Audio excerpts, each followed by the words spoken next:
Okay, yeah, now you should, sorry, you should be hearing me loud and clear now, yeah? Sorry, that's my bad. Yeah. Let me know if you have trouble with this. No, I'm good. He should be all right. Those lots should be fine. Okie dokie.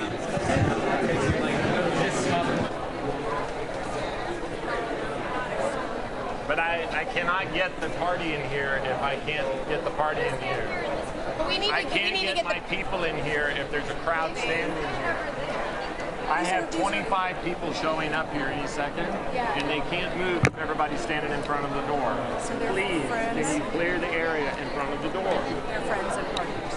I know. I have to have room. I got security detail coming on. That's why I do it, not you. Okay, good. Okay. Just don't say you want to. No, it's what we've been fighting in here. I'm being nice.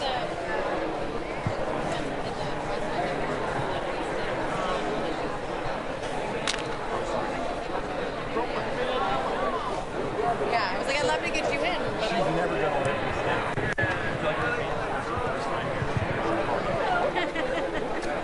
And like, where are you? I'm outside the container building.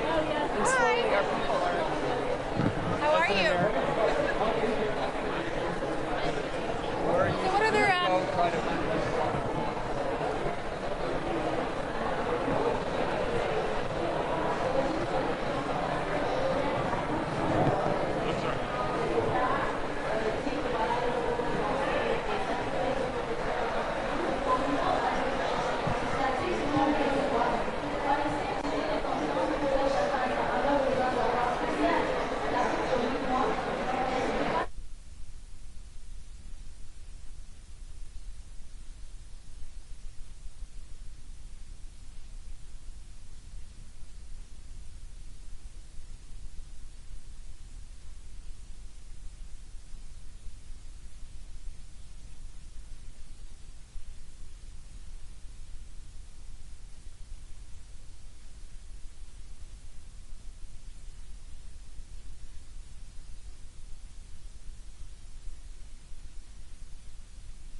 Yeah, so you should be getting that through. Yeah, there you go.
You should be hearing me then.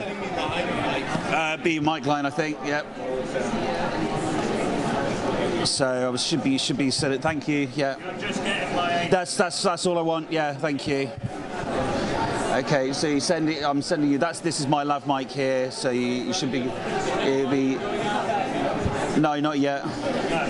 Nothing's going out.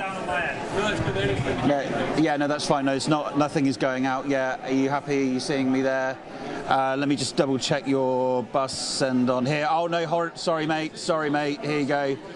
There you go, bus 6. That should be you now. Yeah. Okay. Brilliant.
It is hot in here. Let me just hand that to you.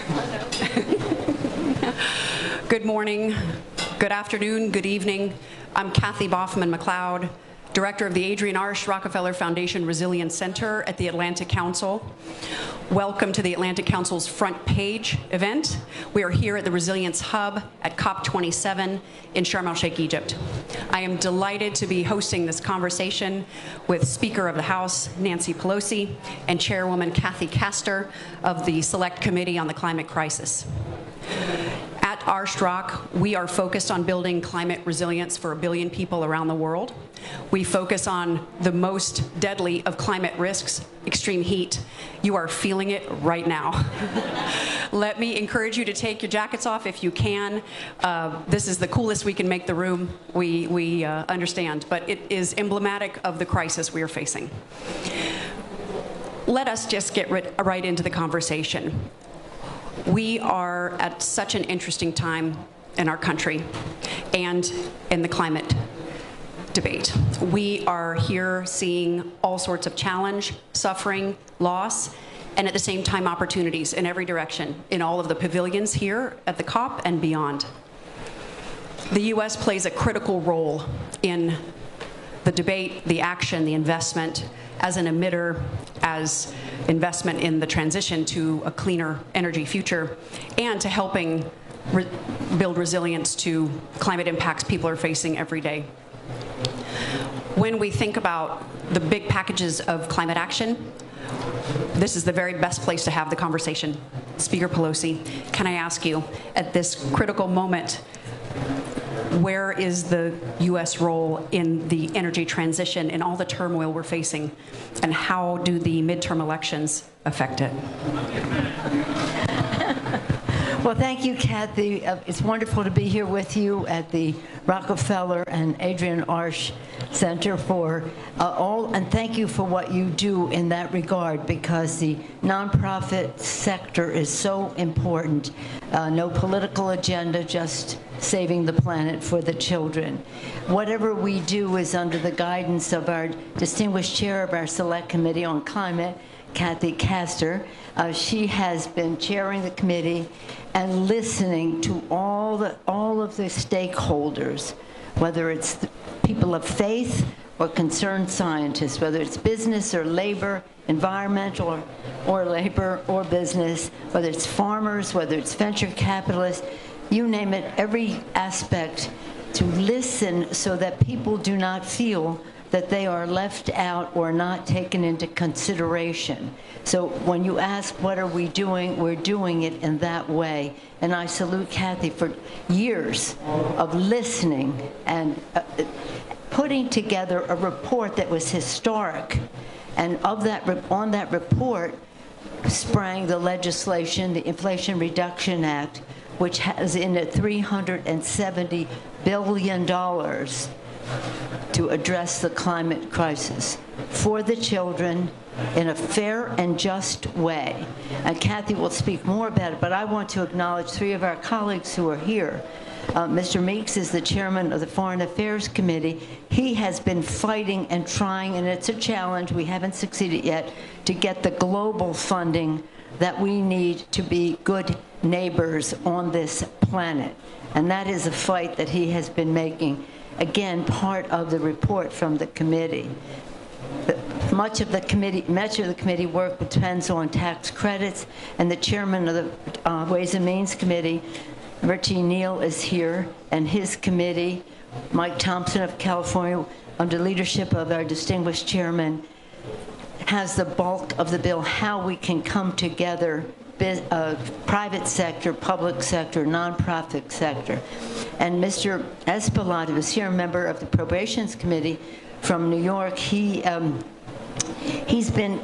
We've traveled to Puerto Rico after disasters and the rest, about workforce development and how if you're going to reconstruct or transition or have resilience, all of it, you have to have a workforce to be able to do it. And so part of his contribution is that aspect of it. Other members of our delegation are Shelley Pingree in terms of agriculture and the food issue. Barbara Lee, roaming around here someplace, maybe will arrive, chair of the subcommittee on appropriations that would be funding so much of the global aspects of this. So I really, it's hard to speak in terms of the midterm elections in this subject because we have had, shall we say, a disagreement on the subject. When Kathy had her bill on the floor, our colleague said, why are we having this discussion? There is no climate crisis. It's all a hoax. We have to get over that. I place my confidence in their children, who hopefully will teach their parents that this is urgent, long overdue. But again, how we will address it is to get working together. Maybe Kathy would like to add.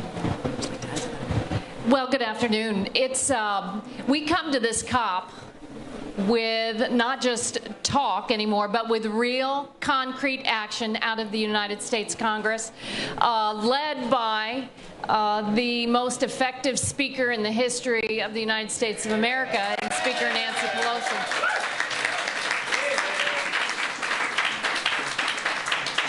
Been at this. Tackling the climate crisis has been her flagship issue, and many of you remember over a decade ago she led the charge in a different select committee on global warming, and we passed in the House climate action. Unfortunately, it didn't get through the Senate. This year, finally, we deliver through the Inflation Reduction Act, the most important climate bill in the history of America. But that was the follow-on to the bipartisan infrastructure law that also doubles down on building resiliency across the country, especially vulnerable communities and frontline communities, doing more on environmental justice, doing more in the transition of the vehicles that we drive, but also significant progress in chips and manufacturing in America and science. Because what we want folks here at this COP, want our friends across the globe to understand, is that America is ready to participate at a much higher level through science, technology, resilience that you all, that the Atlantic Council and the Arsh Rockefeller Center is so focused on. So this is a time of action. I know we're talking about this COP being the implementation COP, and now, thankfully, the U.S. is going to have the tools to implement and meet our goals of getting to net zero as quickly as possible and no later than 2050. Thank you very much. Speaker Pelosi, at the Aspen Ideas Climate event, you said sometimes you have to take a punch for the children, and sometimes you have to throw a punch for the children. What does that mean at the COP? Well, I'll come here again. I do believe that this is God's creation and we have a moral responsibility to be good stewards of it. So in that spirit, I would hope that we could come to our common ground for the children, for their future. It's a health issue in the here and now. Asthma, clean air, clean water for the children. It's an economic issue for their families, green technologies for all over the world, for everybody to participate in the new technologies economically. It's a national security issue. We're told by national security experts that the competition for habitat and resources can cause conflict, and we have to avoid that. And it is a moral issue, as we know, for the children to pass this planet on to future generations, as I believe, God's creation. If you don't share that belief, you certainly share the belief that we have to do that for the children. But let me just add this one thing, and that is, in all of the measures that Kathy, Madam Chair, mentioned, whether it was the Inflation Reduction Act, the bipartisan infrastructure bill, where we got 13 Republican votes, but bipartisan, and the all of the bills that we passed, the CHIPS Act, all of that, the President and the Congress, we worked together to make sure there was justice, fairness, inclusiveness, diversity, So that, and this was $60 billion in infrastructure strictly for diversity and building infrastructure that unites communities rather than divides them. But in every bill, making sure there's education and research and STEM that draws in everyone and enables everyone to participate so that we have the best thinking wherever it springs from. So the justice piece of it is central to how we go forward for the children. I know sometimes I use that phrase about the punches to quote a Republican, Teddy Roosevelt, about the arena. So when you're in the arena, you're no longer a spectator, you're in the arena. And I just take it to the next step. When you're in the arena, you have to take a punch, right? That's what it is. You also have to be ready to throw a punch for the children. That's why. I love it. I love it. Chair Castor, I wanted to ask you about the work of the Select Committee. You have invested in immense advancements in all regard for climate and climate resilience and looking at the health effects of climate. What is the next chapter for that work, and how can that work help countries and partners all over the world? Well, talk about the midterm elections. It's quite likely if for some reason the GOP ekes out control of the House of Representatives, they will nix the Climate Committee. They have not really been partners in tackling the climate crisis, and it's inexplicable because the world's top scientists tell us we are running out of time. They said in the last IPCC report there is a rapidly closing window for action, and that's why we're just so grateful that President Biden was where he was at that point in time, that the Senate, we still had control, and we're able to finally deliver the most historic climate law in the history of America and really the world. Now, we have a whole lot more left to do, but this will provide the important groundwork that we can build upon. We're not in it alone.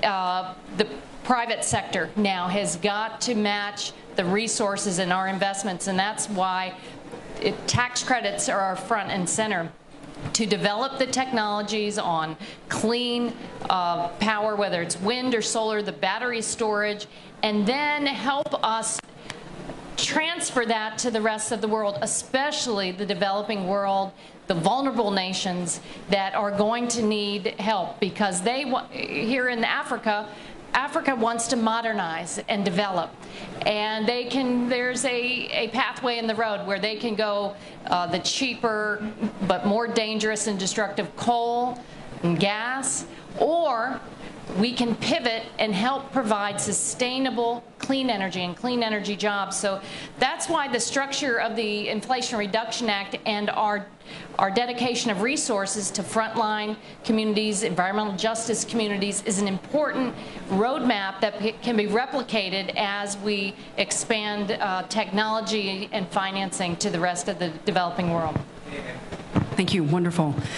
One of the aspects of the private sector's involvement, we've heard that this is the implementation COP, and while we're not reaching our emissions reductions goals, that a lot of the action is taking place in the hubs, not in the government negotiations and innovation, investment, and private sector. Speaker, how do you think the private sector is doing? Are they playing their very best role that they can play to advance our climate goals? Well, let's hope so, but let's make sure we shine a bright light on it. As you know, technology enables us to identify emissions. I mean, we have knowledge is so, shall we say, enlightening too. But here's the thing. It is, in my belief, in the fiduciary responsibility of the private sector to go down a green path. It is, you can't say, well, I have a fiduciary responsibility to my shareholders, so I can't spend this money on that. No, talk about the future. There are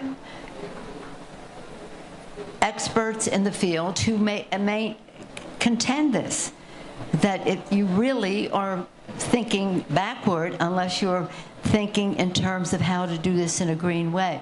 I have so many examples of people that I have encountered both in friendship and professionally, officially, in every way, who have said my company's change came from my children, who just said, what are we doing? Especially when there was a family interest in the company. What are we doing? We cannot be part of this. So some are because it's the right thing to do. Some are because it's a moneymaker, and it honors their responsibility to their shareholders. But they have to be thinking of their stakeholders too, not just the shareholders, but the community, their employees, their customers. They're honoring every aspect of their purpose as they used to do.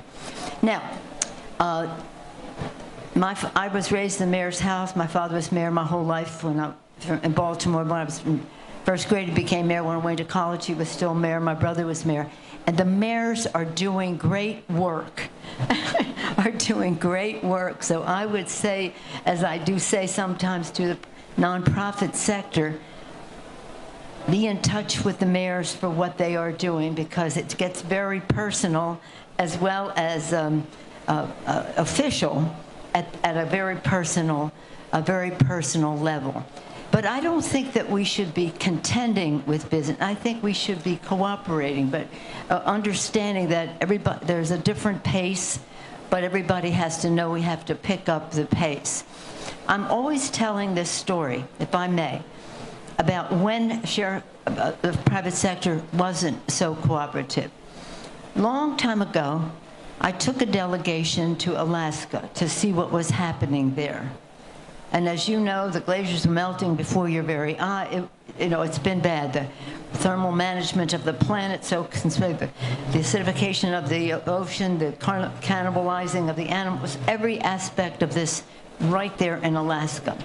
And the indigenous people there told me that 30 or 40 years previous to that, so say 40 or 50 years from now back, the elders told the scientist that something different was happening with flora and fauna and habitat. And the scientists told them that that was anecdotally interesting, but scientifically insignificant. And it bothered me so long until I realized the scientists probably worked for the oil companies. But now, of course, it's very obvious. How many times have these communities had to move and transition? So obvious. But we should be paying attention to indigenous people. That was my first bill in Congress, called the International Environmental Protection Act, later known as the Pelosi Amendment, when it was reduced to an amendment. And it was to listen to the indigenous people, not allow any American director of any multilateral development bank support an initiative unless there was an environmental assessment made, and unless that assessment was made known to the indigenous people as well as globally. And that has saved many things. So in speaking in that regard, I want to yield to Kathy, because we've been talking about how working with the multilateral development banks can be. Yeah, that's key, and you all know, if you're reading up on what's going on behind the scenes of the COP, is empowering our multilateral banks, the development banks, the IMF, the World Bank, giving them a forward-looking mission focused on climate, on the climate crisis, just like they had a mission after the rebuilding after World War II. And then the special envoy, the U.S. Special Envoy John Kerry, he is now talking about an idea to bring those private dollars off the sideline from the large banks, the corporations, the hedge funds, through an emissions trading program to try to get them in the game faster, because it's all about urgency now. We are running out of time. If we do not do this now, it's going to be a much steeper climb. And then people around the world will continue to suffer these climate catastrophes. And that's why we know already warming is baked in. If we stop today, the atmosphere is full of greenhouse gases, and it's a bleak future unless we act now. So everyone now, I hope it will turn out to be the implementation COP, and a COP where we are doing new and innovative things. And I hope, again, people are inspired by finally the United States of America passing the most historic investment in clean energy, climate change, resiliency, and climate justice in our history. Hear, hear. We have one Republican vote. Sad. In terms of the urgency and the investment, and the Resilience Hub represents this, and the Race to Resilience, that we need to invest equally in adaptation and mitigation because we are now in this situation of what you described. So how will the investment packages and the legislative packages that you've passed, they're the biggest ever, as you've said, and so historic and have such big impact. How will we best leverage those packages for private and multilateral investment in both adaptation and mitigation? Would you like to take? I do. So we're so proud to be representing the United States of America because we have the cutting-edge science at our disposal. But what we've done through the bipartisan infrastructure law, through our plain appropriations, through the Inflation Reduction Act, is give more resources to NASA. NASA inspired the world in the 1960s to get to the moon and back, and now look at what the images coming back with the new telescope. NASA has an important role to play, not just for the U.S., but for the entire world. Same thing for NOAA. NOAA is the leading scientific organization gathering the data we need to build resilience, to make sure that countries around the world and people around the world know what the impacts are so they can plan and we can devote the scarce resources we have to the most effective adaptation strategies. NOAA, NASA, and our national laboratories are big winners, frankly, in the Inflation Reduction Act and the bipartisan infrastructure. And if the United States of America is not going to be in the lead on science and technology, who is? We're not willing to cede that to another country. We're not. We are I think you'd have to say we're the strongest, one of the strongest democracies. It was a little shaky there for a while, but our values tell us to use our God-given resources and the blessings of science and technology to help tackle this crisis, and that's what we intend to do. Hear, hear. So turning to the inclusive nature and the justice aspects, 80% of the people displaced by climate change are women. 70% of the 1.3 billion people living in conditions of poverty are women. In urban areas, 40% of the poorest households are headed by women. And we know that when women are empowered with resources, the entire community benefits. With all that we have on our plate, how do we continue to push for more women in leadership to solve the climate crisis and protecting and empowering women at the short end of the stick of climate impacts?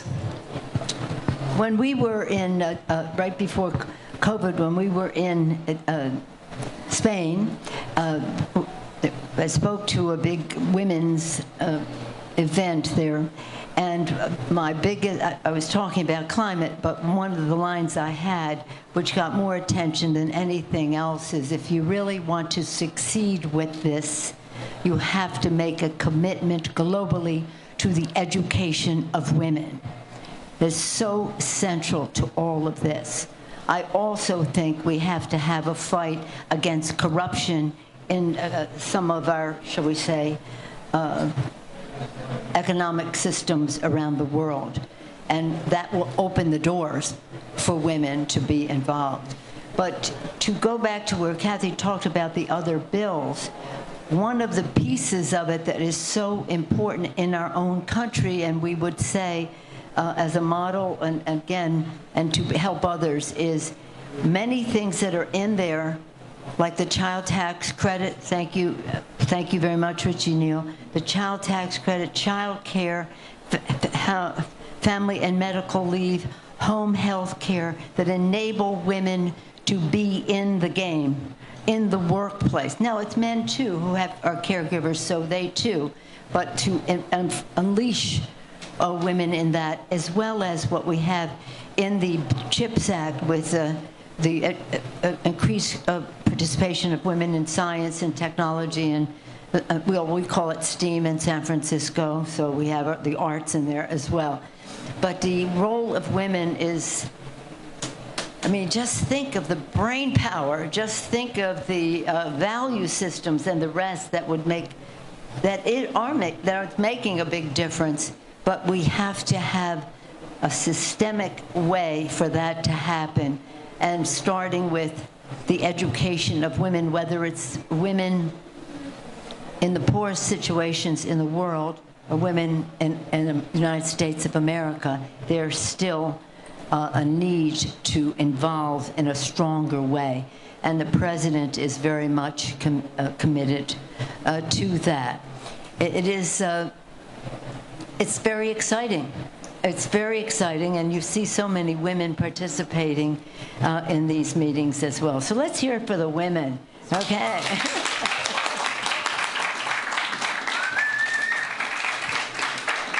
And let me give a plug for the Women in Resilience reception right here tonight at 6:30. So you are all welcome. And the catering is coming. Kathy, would you like to say a few words about that? It's such an important topic. About the reception, I'm pro-reception. No. If you do see Congresswoman Barbara Lee here this week, she has been leading the charge for international family planning and the education of girls and women across the globe. And in fact, as we developed our climate action plan in the Congress, and the charge was, don't just focus on the electricity and power sector, don't just focus on clean cars, really do broad-based outreach. And one of the clear climate solutions is the education of young girls and family planning. Project Drawdown, if you all are familiar with that, highlighted it as, I believe, one of the top 5 climate solutions. So fortunately, again, here is a place where the United States of America, under Democratic leadership especially, has been leading the charge. And now we hope we can work with all of our allies in all countries around the globe to do better by girls and women, no matter where they live.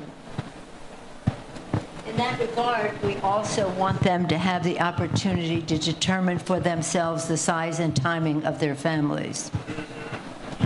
Hear, hear. So I think our time has begun to draw to a close. Any final thoughts that you would like to share with us before you go on and do good things here? Well, it was about little over a month where I was boarding up my home in Tampa, Florida, as a monster storm, Hurricane Ian, was barreling towards the coast of Florida. And 2 weeks ago, I had an opportunity to take a Coast Guard overflight of Southwest Florida, and now here's another late season hurricane bearing down. So this is personal for everyone now. Our hearts go out to the people of Pakistan, where over 1,700 people died in the flood. Same in Nigeria, where 600. The wildfires in California, everywhere. No one is immune to the cost and the growing risk of the climate crisis, and that's why I emphasize again, join us in this urgent action. When you talk to people, tell them we cannot wait anymore. The time is now. We must implement. We must act. The U.S. is in the game leading, and we're not leaving the playing field ever again.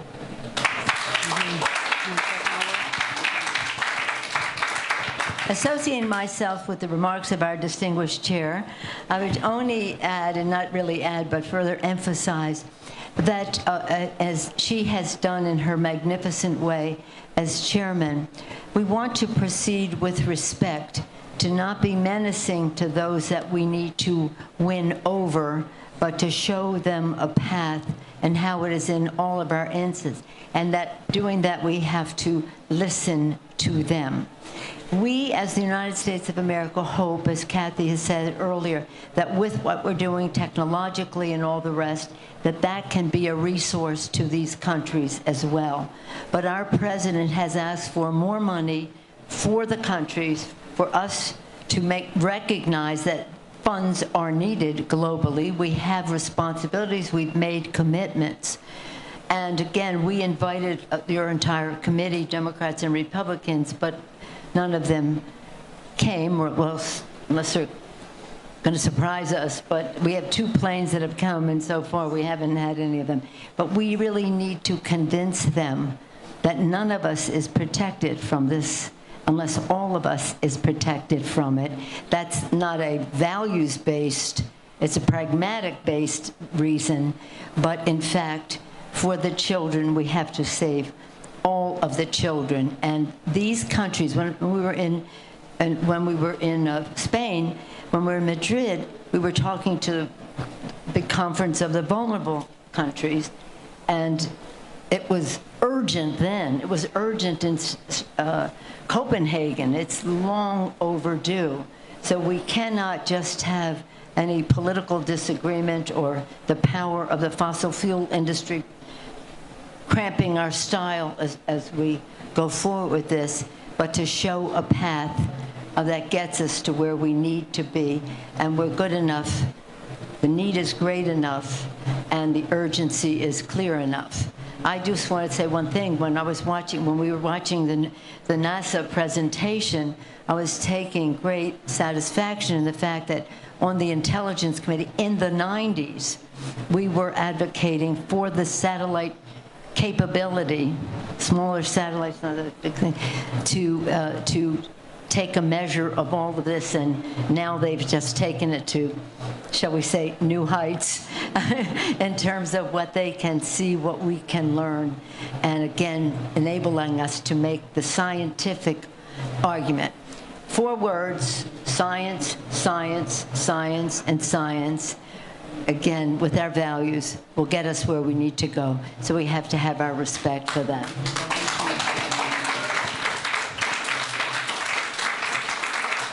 So I think it's safe to say that you are among friends here, and can I please thank you both for your climate leadership and your commitment to this issue and the work that you have put in year over year over year over year that puts us where we are. It's a moment of opportunity, and you've put us here. So thank you for spending time here. Thank you, everybody, for joining us. Thank you for joining the Atlantic Council's front page event here from Cop27 and the Resilience Hub as a part of the Race to Resilience. We look forward to the next conversation. Let us thank Rockefeller Foundation, Adrian Arch, Resilience. Thank you. Thank you. Thank you. Thank you. Thank you.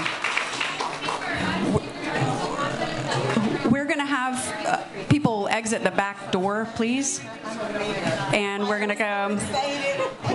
to have you all go out the black doors in the back, please, just before everybody passes out. Thank you.